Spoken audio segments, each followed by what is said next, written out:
हाँ तो दोस्तों, आपको एक बार फिर से मॉडर्न हिस्ट्री की दुनिया में तहे दिल से स्वागत करते हैं।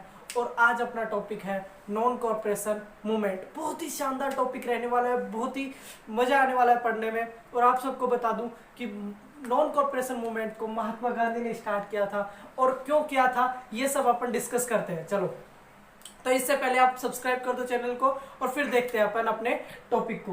तो नॉन कॉरपोरेशन मूवमेंट, इसका मतलब देखो, नाम देखो इसका, नॉन कॉरपोरेशन मूवमेंट। कॉरपोरेशन का अर्थ क्या होता है? सहयोग। नॉन का क्या है? नहीं करेंगे। और मूवमेंट का अर्थ आंदोलन। अब ऐसा आंदोलन करेंगे जिसमें हम किसका सहयोग नहीं करेंगे। आप किसका सहयोग नहीं करोगे? भारतीयों का नहीं। हम किसका सहयोग नहीं करेंगे? हम ब्रिटिश का सहयोग नहीं करेंगे, क्योंकि हमें क्या चाहिए? हमें आजादी चाहिए। बस यही तो चाहिए था। अब अपन देखते हैं कि क्या हो रहा था 1919 के अंदर। हमें पता है कि खिलाफत मूवमेंट आया था। कौन सा मूवमेंट आया था? खिलाफत मूवमेंट। अब जैसे खिलाफत मूवमेंट 1919 के अंदर आया, अब खिलाफत मूवमेंट में कौन थे? जितने भी थे, कौन? मुस्लिम्स। जितने भी मुस्लिम्स लीग के जितने भी मेंबर्स थे, मुस्लिम्स, पूरा कम्युनिटी मुस्लिम्स कहां पर था? खिलाफत मूवमेंट के अंदर था, जिसको हमने बहुत ही अच्छे से डिस्कस किया है। आप अपनी प्लेलिस्ट के अंदर जाके देख सकते हैं खिलाफत मूवमेंट। और उसके बाद अपन क्या आया था? Non corporation movement. अब क्यों आया? क्योंकि खिलाफत मूवमेंट के अंदर कितने थे? सारे के सारे मुस्लिम्स क्या कर रहे थे? ब्रिटिश का बाइकआउट कर रहे थे। ब्रिटिश की जो भी चीजें थी ना, उनका बाइकआउट कर रहे थे। और महात्मा गांधी के दिमाग में अब एक आइडिया आया था, बहुत ही खतरनाक वाला। वो सोच रहे थे क्यों ना इस टाइम पर हम हिंदू और मुस्लिम को दोनों को एक साथ कर दे। सबसे बेहतरीन टाइम है, क्योंकि मुस्लिम्स तो करेंगे, क्योंकि उनको खिलाफत मूवमेंट करना है। तो वो अपन समझ चुके हैं कैसे करना है, क्यों करना है। बहुत ही इंपॉर्टेंट वीडियो है, आप प्लेलिस्ट में जरूर देख ले। अब क्या था? हिंदुओं को उन्होंने एक चीज कही कि अगर एक साल के अंदर अगर तुम्हें आजादी चाहिए तो आप हमारे साथ खिलाफत मूवमेंट के साथ जुड़ जाइए और नॉन कॉरपोरेशन मूवमेंट के अंदर हमारा साथ दीजिए। एक साल के अंदर तुम्हें आजादी दिला देंगे। अब भाई, हिंदुओं के अंदर तो पहले से ही खुन्नस भरी थी। किसके? क्यों? अब हिंदुओं का क्या कारण था जो कि वो इस मूवमेंट को ज्वाइन करेंगे? हिंदुओं का कारण था रोलेट एक्ट 1919 के अंदर हुआ था, प्लस जलियांवाला बाग मैसकर। अब ये दोनों की दोनों चीजें बहुत ही खतरनाक, मतलब अंदर से उबाल था हिंदुओं के अंदर भी। हिंदुओं ने क्या किया? जो अपने महात्मा गांधी थे उनका साथ देने के लिए हाँ कर दी। तो महात्मा गांधी ने क्या कहा कि एक साल के अंदर क्या मिल जाएगी? 1 ईयर के अंदर तुम्हें फ्रीडम दिला दूंगा। प्रॉमिस किया है सब महात्मा गांधी ने। क्या क्या प्रॉमिस किया? कि अगर हिंदूज क्या होते हैं, हिंदूज इसके अंदर क्या करते हैं, अगर पार्टिसिपेट करते हैं ना इसको, तो हम क्या कर देंगे? एक साल के अंदर तुम्हें क्या दिला देंगे? आजादी दिला देंगे। अब ये था महात्मा गांधी का पॉइंट ऑफ व्यू। अब महात्मा गांधी एक साल के अंदर क्या दिलाने वाले थे अपने को? फ्रीडम दिलाने वाले थे। भाई तगड़ा चला। अब ये स्टार्ट कब हुआ ये देखते हैं। 1 अगस्त 1920। 1 अगस्त 1920 को क्या हुआ? नॉन कॉरपोरेशन मूवमेंट क्या हो गया? स्टार्ट हो गया था। अब नॉन कॉरपोरेशन मूवमेंट की शर्तें क्या थी? शर्तें ये थी कि हमें क्या करना है? ब्रिटिश चीजें जितनी भी हैं उनको बाइकआउट करना है। ब्रिटिश के जितने भी कपड़े हैं उनको बाइकआउट करना है। और किसका यूज करना है? खादी का यूज करना है। तो पहली शर्त क्या थी? ब्रिटिश थिंग्स को क्या करना है? ब्रिटिश थिंग को क्या करना है? बाइकआउट करना है। तो ब्रिटिश थिंग को क्या करना है? बाइकआउट करना है। और खादी का क्या करना है? ज्यादा से ज्यादा यूज करना है। यूज खादी। अब खादी का ज्यादा से ज्यादा यूज होगा, ठीक है। दूसरी चीज क्या थी? दूसरी चीज थी स्कूल, कॉलेजेस और जो लॉ से जितने भी रिलेटेड चीजें थी उन सबको क्या कर दो? बंद कर दो। अब जैसे ही स्कूल कॉलेजेस का नाम आता है तो भाई साहब स्टूडेंट सबसे पहले तैयार होते हैं कि बिल्कुल जैसे ही क्या हुआ, आंदोलन हुआ, मूवमेंट हुआ, जल्दी बंद करो स्कूलों को। अब जैसे उन्होंने क्या कर दिया? स्कूल और कॉलेज को भी क्या कर दिया? बाइकआउट कर दिया। अब स्कूल और कॉलेज को क्या करना था? बाइकआउट। ब्रिटिश स्कूल्स और college, British school and colleges, और जो भाई साहब कोर्ट से रिलेटेड जितना भी था ना, जुडिशरी से रिलेटेड या फिर लॉ से रिलेटेड, इनको भी क्या करना था? बंद करना था। अब ये सब चीजें क्या करनी थी? बाइकआउट करनी थी इंडिया वालों को। इंडिया वालों ने बाइकआउट कर दिया। ब्रिटिश स्टूडेंट्स तो पहले से तैयार थे। अब भाई साहब, लेकिन इंडिया के लोगों ने सोचा यार अगर ऐसा हुआ तो अपना जो ये है ना, जो स्टूडेंट्स है, फ्यूचर है हमारे देश का, वो तो कभी ब्राइट हो ही नहीं सकेगा। तो हमें क्या करना पड़ेगा? हमारे हिंदू जो जितने भी कॉलेज है या फिर जो इंडियंस हिंदू नहीं कह सकते क्योंकि मुस्लिम और हिंदू दोनों के दोनों इसके अंदर पार्टिसिपेट कर रहे थे। तो उन्होंने कहा कि हमारा इंडिया का भी क्या होना चाहिए, अलग से क्या विश्वविद्यालय कॉलेजेस बनने चाहिए, स्कूल्स बनने चाहिए जो कि हमारे इंडियंस के हों। तो यहाँ पर उन्होंने क्या स्टार्ट किया, इंडियंस क्या किए, विद्यापीठ स्थापित कर दिए। इस्टेब्लिशमेंट ऑफ द विद्यापीठ किसके अंदर किए गए, नॉन कोऑपरेशन मूवमेंट के अंदर स्टार्ट किए गए। इसके अंदर काफी थे, काशी का था, बंगाल के अंदर भी स्टेब्लिश किया गया। तो वो देख लेते हैं। तो ये चीजें समझ में आई। अब क्या करना था, एक साथ पार्टिसिपेट करवाना था इसको, तो हिंदू और मुस्लिम को एक साथ लेके आना था महात्मा गांधी को, और क्या चाहिए था बस। अब तो वो क्या दिलाने वाले थे। और ये ध्यान रखना कि किस किस चीज का बाइकआउट करना है।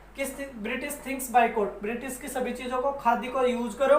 और ब्रिटिश स्कूल्स, कॉलेज और कोर्ट लॉ, इनको सबको क्या करना था, बाइकआउट करना था। ठीक है। तो अभी यहाँ पर क्या हो गया था, इंडिया के अंदर भी क्या आ गए थे, स्कूल्स और कॉलेजेस आ गए थे। इंडियन स्कूल्स एंड कॉलेजेस जो कि विद्यापीठ कहलाते थे वो आ चुके थे। ठीक है। तो अब जो ये कांग्रेस, अब आती है कांग्रेस की बारी। कांग्रेस को भी तो क्या करना था, क्योंकि मेन लीडर कौन थे कांग्रेस के, 1920 तक तो चलो नहीं थे, लेकिन उसके बाद मेन लीडर कौन थे कांग्रेस के, अपने महात्मा गांधी। तो महात्मा गांधी ने कांग्रेस को कहा कि यार तुम भी ज्वाइन करो। तो कांग्रेस ने कहा ठीक है। दिसंबर 1920 के अंदर, कब याद रखना ये डेट, दिसंबर 1920 के अंदर, दिसंबर 1920 के अंदर क्या हुआ, कांग्रेस ने भी क्या कर दिया, साइन लगा दिया, मोहर लगा दी भाई अपनी, कि हम आपके साथ हैं, आ जाओ अब। तो जैसे कांग्रेस ने मोहर लगाई तो कुछ एक कांग्रेस के मेन लीडर्स थे, उन्होंने क्या किया, इसके ऊपर आपत्ति जताई और उन्होंने कांग्रेस को छोड़ दिया। अब छोड़ने वाले नेता कौन कौन थे उनका भी देख लेते हैं। तो कांग्रेस को छोड़ा इसके कारण, किसके कारण, नॉन कोऑपरेशन मूवमेंट का सहायता करने के लिए किस किस को छोड़ा, इसमें छोड़ा मोहम्मद अली जिन्ना भाई साहब ने, इसने छोड़ दिया। अब पता नहीं क्यों छोड़ दिया, ये तो हमें भी नहीं पता, जिन्ना ने छोड़ा। उसके बाद एनी बिसेंट ने छोड़ा, एनी बिसेंट।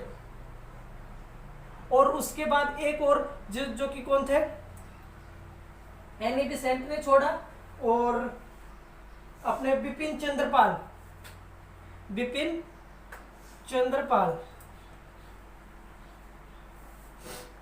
तो इन तीनों ने क्या कर दिया, कांग्रेस को ही छोड़ दिया इन्होंने, कि ये गलत बात है यार, तुम्हें नॉन कोऑपरेशन मूवमेंट के अंदर साथ नहीं देना चाहिए था, हमारी कांग्रेस चल रही है ना नीति पे, हम दिला देंगे ना तुम्हें क्या मतलब था उसके अंदर पार्टिसिपेट करने का। तो इन्होंने कांग्रेस को छोड़ दिया। पर कांग्रेस को छोड़ने से, इसके ऊपर, इन तीनों के छोड़ने से ना, इनके ऊपर कोई फर्क नहीं पड़ने वाला था। ये तो भाई खतरनाक फूला, बहुत अच्छे से चला, बहुत अच्छे से चलता ही जा रहा था। अब इसके अंदर आपको बता दूं कि नॉन कोऑपरेशन मूवमेंट के अंदर ऐसे कौन कौन से थे जिन्होंने अपने लॉ के प्रोफेशन को छोड़ा। लॉ के प्रोफेशन को भी तो छोड़ा था, उसको भी तो बाइकआउट किया था उन्होंने। तो कौन कौन थे इसके अंदर, थे अपने सबसे पहले जिन्होंने लॉ के प्रोफेशन को छोड़ा, लॉ के प्रोफेशन को छोड़ दिया। अब देखना इसके अंदर पहली चीज, एक तो थे अपने जवाहरलाल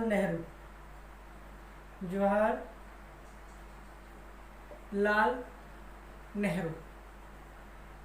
दूसरे थे इनके पिता कौन थे, मोतीलाल नेहरू। एक थे अपने डॉक्टर राजेंद्र प्रसाद।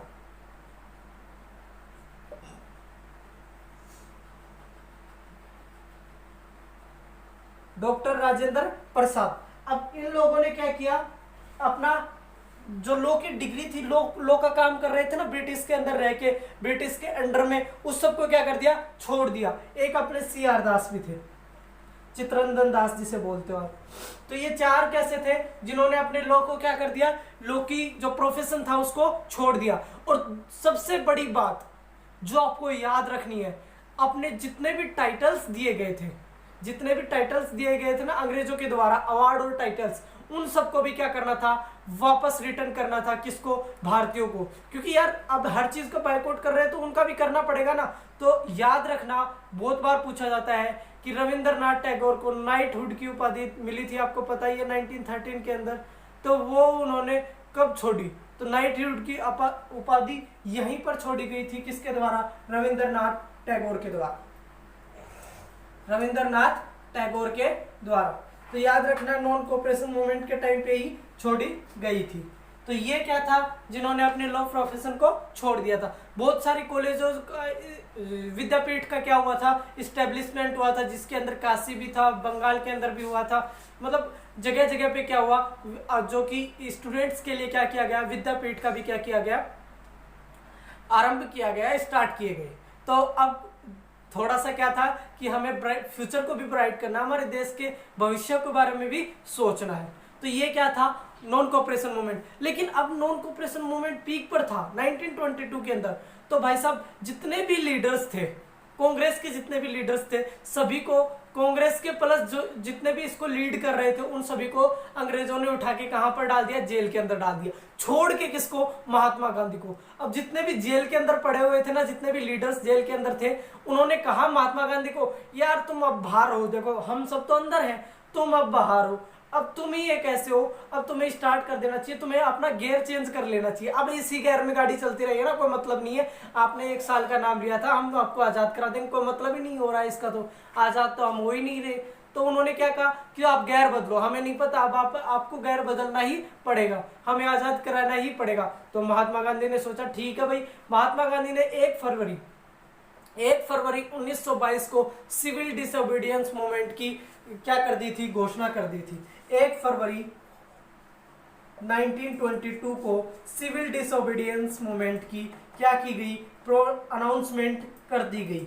अब भाई साहब अनाउंसमेंट कर दी गई, लेकिन उन्हें क्या पता था कुछ होने वाला है। उससे अगले ही दिन भगवान रहीदास ने क्या किया, रिवोल्ट स्टार्ट कर दिया। और उसके बाद जैसे ही 5 फरवरी को आप सबको पता हो गया, फिर अपन अगले वीडियो के अंदर बहुत ही ब्रीफ में डिस्कशन करेंगे, उसको अंदर से डीप में जाके डिस्कशन करेंगे, किसका, चोरा चोरी इंसिडेंट का। तो 5 फरवरी को चोरा चोरी इंसिडेंट्स टेक प्लेस। अब वो हो गया टू प्लेस, सॉरी, अब वो हो गया तो प्रॉब्लम होनी थी, क्योंकि उसके अंदर वायलेंस को बढ़ावा दिया गया। अब वायलेंस तो महात्मा गांधी चाहते नहीं थे, तो उन्होंने क्या किया, अपना नॉन कोऑपरेशन मूवमेंट क्या कर लिया, वापस ले लिया गया।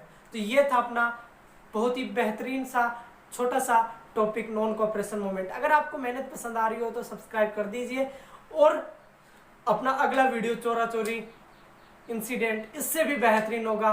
और आप लोगों को कहीं जाने की जरूरत नहीं है, सिर्फ आप बिलीव रखिए यार, और नोट्स बनाते चलिए, जो भी बात मैं बोल रहा हूँ उन चीज़ों को लिखते चलिए, याद रखते चलिए, कोई दिक्कत नहीं आएगी पूरी मॉडर्न हिस्ट्री के अंदर। मिलते हैं अगली क्लास के अंदर।